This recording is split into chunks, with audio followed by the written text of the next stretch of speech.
Partie 1. Arrivée à Lyon, Arrival in Lyon. Émilie avait toujours rêvé de connaître la France autrement que par des livres ou des films. Quand elle trouva un programme de cours de cuisine à Lyon, elle sut que le moment était venu. Après un long vol depuis Boston, elle arriva à l'aéroport Saint-Exupéry par un matin gris de février. Elle se sentait un peu fatiguée mais surtout excitée. En prenant le tram jusqu'au centre-ville, elle observait les champs encore couverts de givre et les collines qui s'approchaient lentement. La ville apparaissait par petites touches, un clocher, des toits rouges, des façades ocre. Elle descendit à la gare Pardieu, tira sa valise sur le trottoir humide et chercha le bus pour rejoindre son petit studio dans le quartier de la Croix-Rousse. Ce quartier, perché sur une colline, était connu autrefois pour ses ateliers de soyeux. Les rues étroites semblaient monter à l'infini. Elle remarqua de vieilles portes en bois, des traboules mystérieuses et des murs couverts de fresques colorées. Son studio donnait sur une petite place où un marché se tenait 2 fois par semaine. La propriétaire, Madame Lefebvre, une femme vive aux cheveux courts, lui expliqua où trouver la boulangerie, l'épicerie et l'arrêt de bus. Le lendemain, Émilie se leva tôt pour explorer. Elle acheta un croissant chaud et un café au comptoir d'un petit café. En écoutant les conversations autour d'elle, elle reconnut quelques mots appris à l'école, mais la vitesse des phrases la surprit. Elle comprit que ce séjour allait être un vrai défi linguistique. Sur la place, des marchands installaient leurs stands, légumes, fromages, fleurs, tout semblait plus coloré et parfumé qu'aux États-Unis. Un vendeur de pommes lui parla avec un sourire, et même si elle ne saisit pas toutes les phrases, elle répondit avec un mélange de français hésitant et de gestes. C'était son premier vrai échange, et il la remplit d'une fierté discrète. Partie 2. Premier cours de cuisine, First Cooking Class. Le lundi matin, Émilie prit le bus vers l'Institut de cuisine lyonnais. Le bâtiment, ancien mais impeccablement restauré, se trouvait près des quais du Rhône. À l'intérieur, une odeur de beurre fondu et de pain chaud flottait dans l'air. Le chef, Monsieur Dubois, un homme grand avec une moustache soignée, accueillit les élèves avec un ton chaleureux mais ferme. Les participants venaient de plusieurs pays, une étudiante japonaise passionnée par la pâtisserie, un couple brésilien en voyage sabbatique, un jeune Italien rêvant d'ouvrir un bistrot. Le premier cours consistait à préparer une soupe à l'oignon traditionnelle. Monsieur Dubois expliqua l'importance de couper les oignons en fines lamelles et de les faire caraméliser lentement. Émilie observait chaque geste, tentant de noter les mots nouveaux dans un petit carnet. Quand vint le moment de goûter, elle fut surprise par la profondeur des saveurs. Ce n'était pas seulement une soupe, c'était une partie de l'histoire française servie dans un bol. Les élèves déjeunèrent ensemble dans une petite salle attenante, partageant anecdotes et impressions. Émilie comprit qu'elle n'allait pas seulement apprendre à cuisiner, mais aussi à vivre un peu comme les Français. L'après-midi, elle décida de se promener le long du Rhône. Les quais étaient bordés d'arbres encore nus en cette fin d'hiver. Des cyclistes passaient à toute vitesse, des étudiants lisaient assis sur les bancs, et des familles se promenaient main dans la main. Elle s'arrêta devant un péniche transformé en café flottant et entra pour boire un chocolat chaud. À la table voisine, 2 femmes discutaient de la météo et de leurs vacances. Émilie écouta discrètement, tentant de deviner les mots à partir du contexte. Elle se rendit compte que son oreille commençait déjà à s'habituer à la mélodie de la langue. En rentrant chez elle, elle fit un détour par une librairie du quartier. L'odeur des livres neufs et du papier lui rappela ses après-midi d'étudiante. Elle acheta un petit roman pour enfants, pensant que ce serait une bonne manière d'améliorer son français. En montant les escaliers raides de son immeuble, elle se sentit pleine d'énergie et de curiosité pour la suite. Partie 3. Le marché du samedi, The Saturday Market. Le samedi matin, Émilie se réveilla tôt au son des cloches de l'église voisine. En ouvrant les volets, elle découvrit la place en pleine effervescence. Les marchands déchargeaient leurs caisses, les clients discutaient déjà avec animation. Elle enfila son manteau, prit un petit panier en osier acheté la veille, et descendit pour découvrir ce marché dont tout le monde parlait. Dès l'entrée, une vague d'odeurs et de couleurs la submergea. Les tomates, bien que ce ne fût pas la saison, semblaient d'un rouge éclatant, les fromages étaient disposés comme des œuvres d'art, les bouquets de tulipes illuminaient les étals. Un poissonnier criait les promotions du jour, un boulanger offrait des tranches de brioche encore tièdes. Émilie s'arrêta devant un stand de fromage. Le vendeur, un homme jovial au tablier taché de lait, lui demanda si elle préférait quelque chose de doux ou de fort. Elle hésita, ne comprenant pas tous les mots, mais finit par demander timidement un fromage, pas trop fort. Il lui tendit un morceau de comté affiné 12 mois. La saveur riche et légèrement sucrée la conquit immédiatement.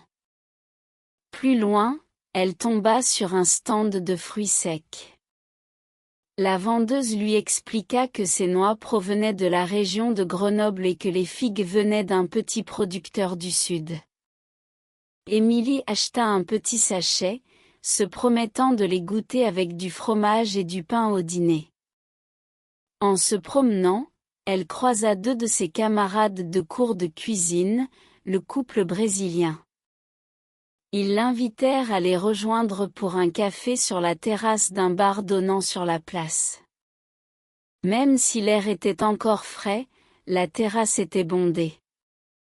Les conversations s'entremêlaient, le serveur se déplaçait avec agilité entre les tables, et un musicien jouait doucement de l'accordéon. Assise là, Émilie ressentit un sentiment étrange mais agréable. Celui de commencer à appartenir un peu à cet endroit. Les visages lui semblaient moins étrangers, les sons moins mystérieux. Elle comprit que, peu à peu, cette ville et ses habitants tissaient autour d'elle un fil invisible, fait de petits moments, de goûts nouveaux et de rencontres inattendues. Partie 4. Une invitation inattendue, en une expected invitation. Le mardi suivant, alors qu'Émilie terminait son cours de cuisine, Monsieur Dubois annonça qu'un concours culinaire aurait lieu à la fin du mois pour les étudiants étrangers de l'Institut. Chaque participant devrait préparer un plat typique de sa région d'origine, revisité avec des ingrédients français. L'idée excita tout le monde, et Émilie sentit immédiatement son esprit bouillonner de recettes possibles.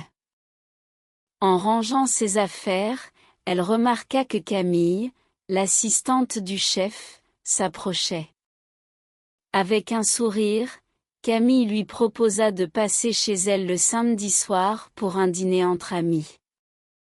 Elle expliqua qu'il y aurait des voisins, des musiciens et beaucoup de bonne nourriture. Émilie, surprise mais ravie, accepta sans hésiter. Le samedi arriva vite.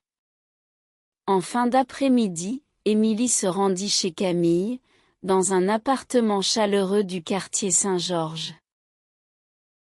Les murs étaient décorés de vieilles affiches de spectacles, des guirlandes lumineuses traversaient le salon, et l'odeur d'un gratin dauphinois embaumait déjà l'air. Les invités arrivaient peu à peu, apportant chacun une bouteille de vin ou un dessert. Émilie se retrouva assise à côté de Julien, un jeune violoniste qui venait de rentrer d'une tournée en Italie. Il lui raconta ses concerts dans de petites églises de campagne, les longues discussions après les spectacles, et les plats qu'il avait découverts. Même si elle ne comprenait pas chaque mot, Émilie suivait le fil, apprenant à reconnaître les nuances dans le ton de la voix et les gestes. Après le repas, quelqu'un sortit une guitare, un autre un petit accordéon. Très vite, le salon se transforma en scène improvisée. Émilie battait des mains en rythme, riant des paroles qu'elle comprenait par morceaux. Elle réalisa que, malgré ses hésitations linguistiques, elle faisait désormais partie d'un cercle vivant et accueillant. En rentrant à la Croix-Rousse cette nuit-là, elle pensa que ce genre de soirée valait plus que n'importe quel manuel de français. C'était dans ces moments-là, entourée de rires, de musique et d'odeurs de plats maison, qu'elle sentait le plus intensément ce que voulait dire vivre en France. Partie 5. Le voyage à Annecy, The Trip to Annecy.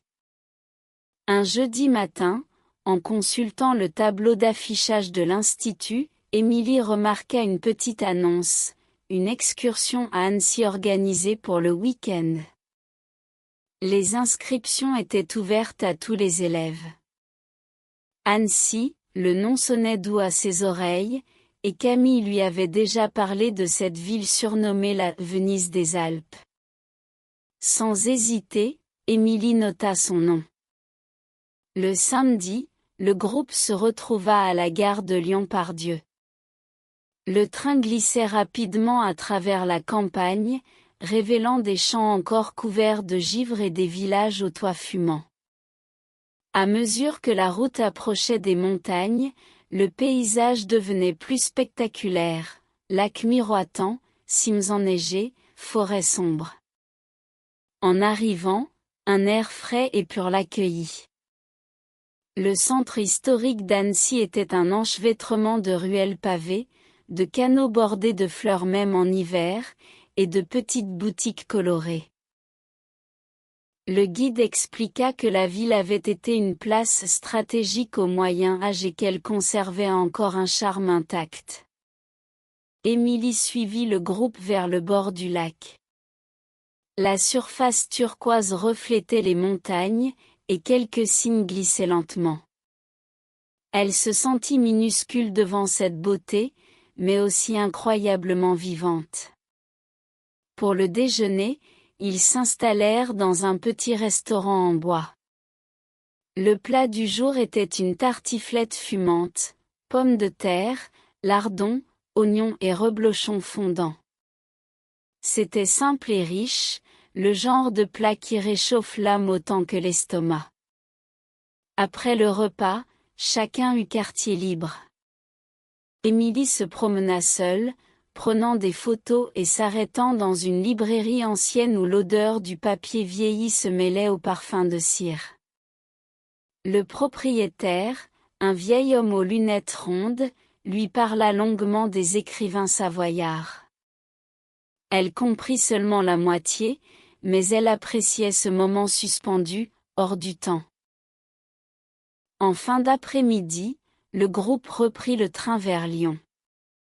Émilie, le front contre la vitre, regardait défiler le paysage dans une lumière dorée. Elle pensa qu'Annecy resterait gravée dans sa mémoire comme une carte postale vivante, et que ce pays avait encore tant à lui révéler. Parti si un matin pluvieux à la Croix-Rousse, à Rainy Morning in the Croix-Rousse. Un lundi matin, Émilie se réveilla au bruit régulier de la pluie frappant les volets. La lumière grise filtrait à travers les rideaux, et l'air avait cette odeur de pierre mouillée qui lui rappelait ses promenades d'automne aux États-Unis. Elle décida de ne pas se presser. Aujourd'hui, Aucun cours, aucune obligation urgente, juste le temps de vivre au rythme du quartier. En descendant acheter du pain, elle remarqua que les rues étaient presque vides. Quelques passants pressaient le pas, les parapluies ouverts comme de petites fleurs sombres. La boulangerie, en revanche, était animée. Les clients discutaient avec la boulangère en commandant leurs baguettes, et l'air était saturé du parfum du pain chaud. Émilie prit une baguette tradition et un croissant, puis s'installa près de la fenêtre pour boire un café. Elle aimait observer les gestes quotidiens. Un enfant tenant la main de son père, une vieille dame tirant un chariot à provisions, un facteur qui secouait son manteau avant d'entrer. Ces petites scènes lui semblaient des fragments d'un film dont elle découvrait lentement le scénario. En rentrant chez elle, elle croisa son voisin du 4e étage, Monsieur Laurent, un retraité toujours élégant, même sous la pluie. Il lui demanda comment se passait son séjour et lui conseilla de visiter le musée des Beaux-Arts par un jour pareil. Émilie sourit à cette idée, un musée, de la peinture, un toit au-dessus de la tête, parfait pour un lundi humide. L'après-midi, elle se rendit donc au musée. Les salles silencieuses, les grandes toiles, les sculptures baignées d'une lumière tamisée lui donnaient l'impression de marcher dans un autre monde. Elle s'arrêta longtemps devant une nature morte où un panier de fruits semblait prêt à être touché.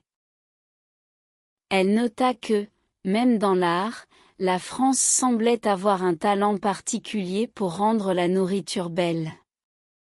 En ressortant, la pluie avait cessé. Le pavé brillait, et l'air sentait la fraîcheur lavée du ciel.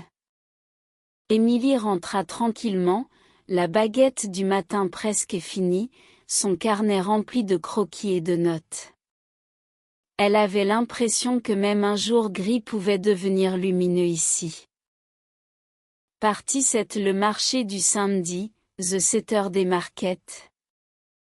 Le samedi suivant, Émilie se leva tôt.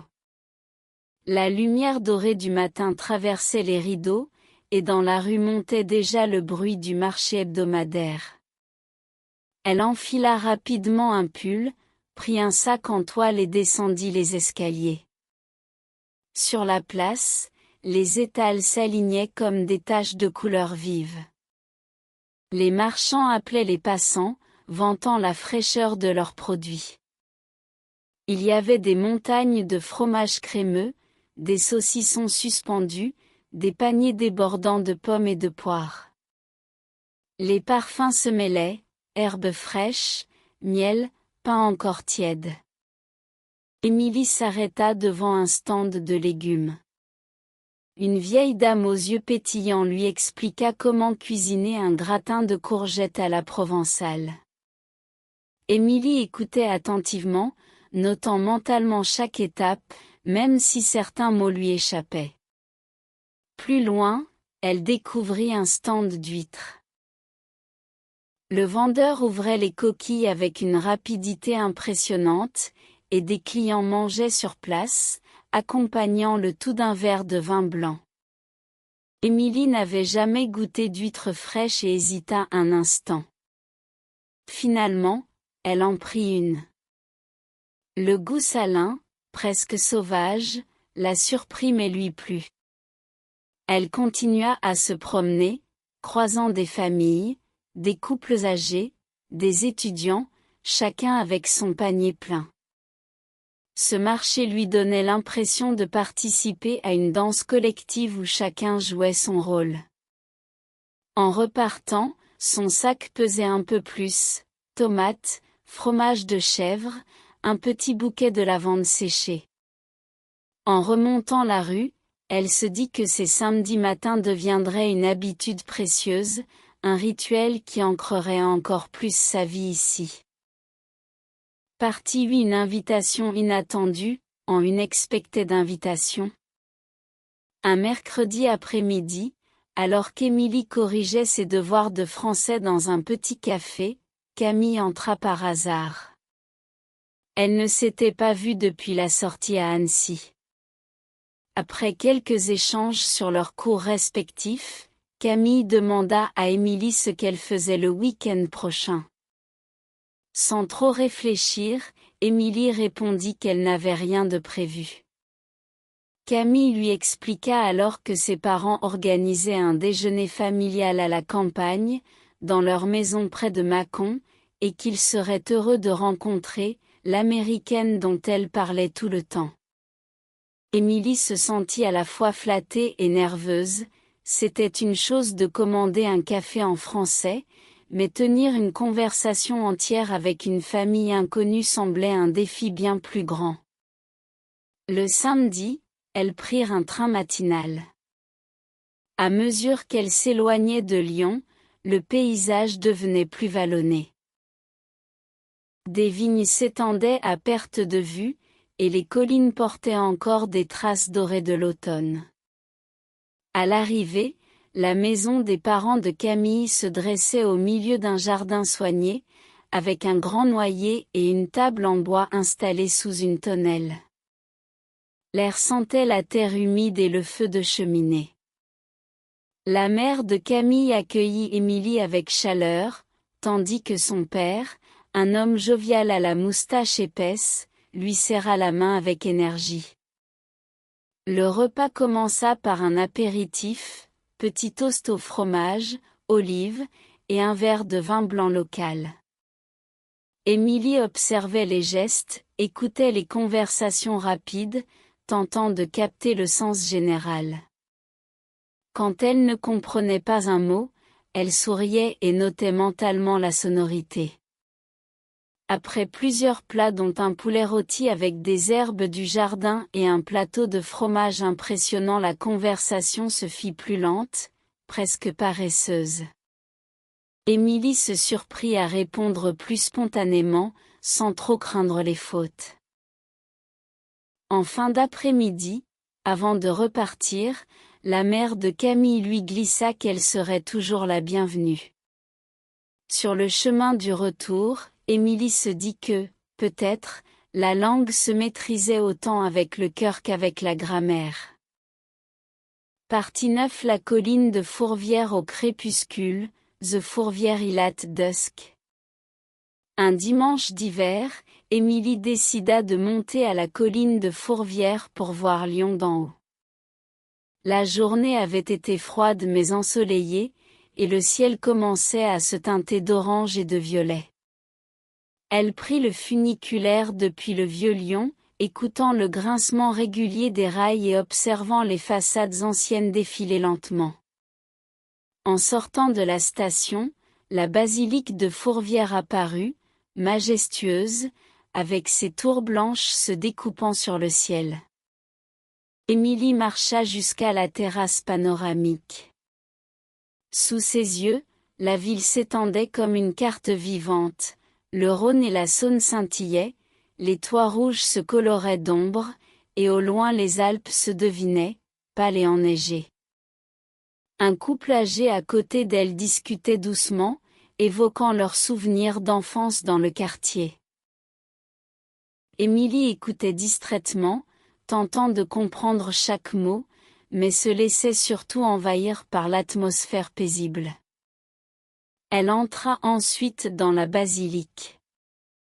L'intérieur, baigné d'une lumière dorée, regorgeait de mosaïques aux détails complexes. Les murmures des visiteurs se mêlaient à l'odeur légère d'encens. Émilie pensa que même sans comprendre tous les symboles religieux, elle ressentait la beauté du lieu. En sortant, la nuit était presque tombée.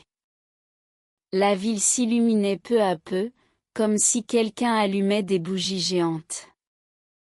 Elle resta encore un moment, respirant l'air froid, avant de redescendre à pied par les petites rues pavées, glissant parfois sur les pierres humides. En bas, elle retrouva l'animation du vieux Lyon, les restaurants chauffés, les rires qui s'échappaient des terrasses, l'odeur de soupe à l'oignon.